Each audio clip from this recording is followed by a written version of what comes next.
Welcome back. I'm your host, Vicki Antonio, and in studio we have Mr. Robert Lemon of Believe Your Dreams, Inc.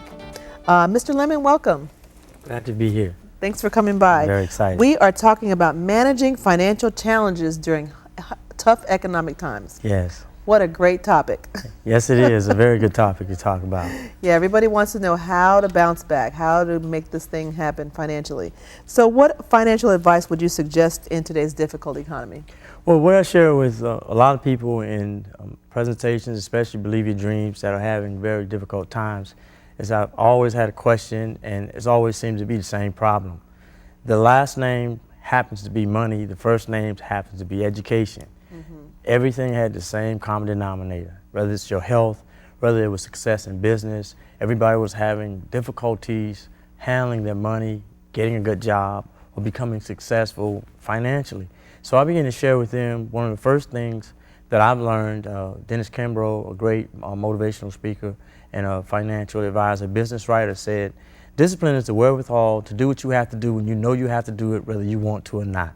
Okay. And just 2 weeks ago, I was with a very famous financial planner, Damon John, who discovered FUBU, and he's on the Shark Tank. And, right. And as a panel member, he was saying that one thing that's very important about money, it becomes to you can become a servant, or it becomes your master. So I've discovered that I would like to be a servant. In other words, I would like to be a host agent and not a hostage. So I made a decision that I would become an activist to try to help people get what they want or help me get what I want. Okay. So why do you think there are some people who thrive and some people who fail financially? That you can become successful financially if you read. You know, every house that's built for $250,000 or more has a library built already inside. I wonder why. They say rich people have large libraries and poor people have large TVs. So I choose to have a large library as an author myself. That's a good philosophy. Now, what about the health of an individual? Does health and finances pair together? Yes, it does. And my mentor, Les Brown, he said this quote. He said, man was not born to work for a living, but live his making. And living his making, he'll make his living. He'll never have to worry about a day of work in his life. I heard great Zig Ziglar say, you wouldn't take $1 million racehorse, put him out there to run a race, have him drink 5 gallons of coffee, 2 cases of beer, smoke cigarettes, and expect him to win. So therefore, this quote by the Dalai Lama, he said that, you know, he's confused about the conscience of man. If we're not careful, we're always trying to live in the future, never ever taking advantage of the present. And then we find ourselves not really living in the present, waiting one day in the future, and then we die never really living and living, you know, every day dying. So you have to have a healthy mindset, a healthy spiritual conscience. You have to want to help other people. And in that, I say, not just make a living, but live from your making. And we just got to take that time to enjoy coffee with people that we love and also share our gifts. Okay. Well, now, you know, as we're speaking today about the tough economic time, there are a lot of people who have had financial ruin at this time. Yes. And they're feeling a little hopeless about the savings aspect or ever having enough to live on later on. Let's talk about that a little bit. What do you suggest to those people? Well, I heard another great quote by Jake Simmons that 5% of the people run the world, 5% watch them run it, and the other 90% doesn't really know what's going on. Start where you are. Booker T. Washington says, what you have, knowing where you are, what you have is plenty enough. And we have people who lost everything. But if you take everything away from everybody today and start all over, the same 5% of people will continue to become financially wealthy. And I share that with you by saying that we're all born with these qualities. We have inborn attributes. We acquire attributes like middle class and wealthy. But a positive mental attitude, it starts out by saying, you know, you can take what you have. It depends on, to one man's trash is another man's treasure. So you have to get out there. The treasure is actually in the field. You have to keep on working, stay steady at it. And one day, eventually, success will become nothing more than a statistical event. Start where you are, what you have, knowing where you are, what you have is plenty enough. And one day your gift will make room for you. Mm-hmm. And it's also very important to know network is your net worth.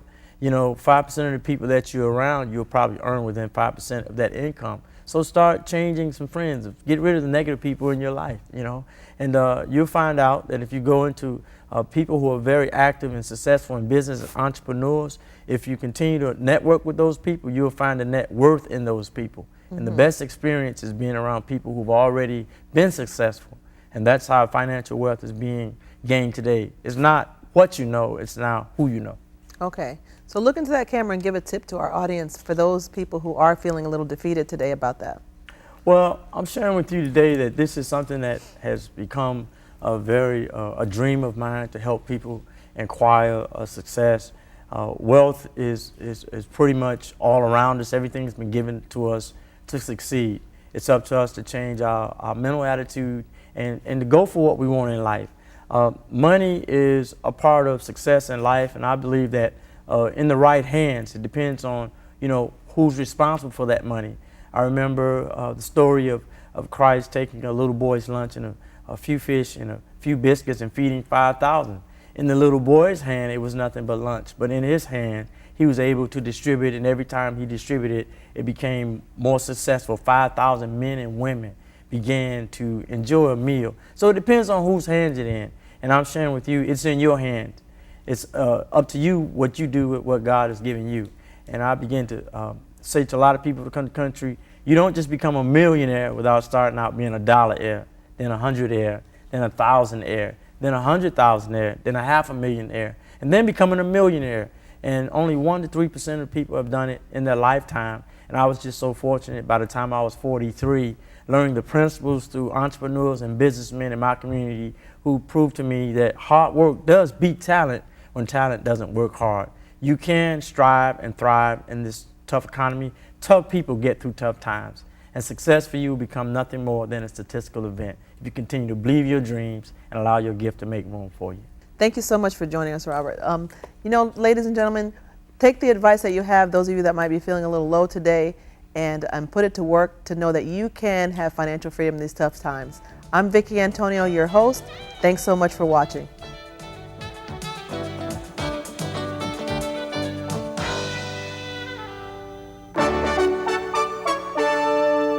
This program has been sponsored by the Trinity Broadcasting Network and made possible by your telethon dollars.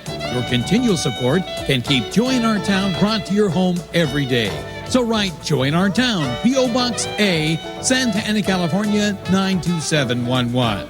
The views and opinions expressed on this program do not necessarily reflect those of this station or the Trinity Broadcasting Network.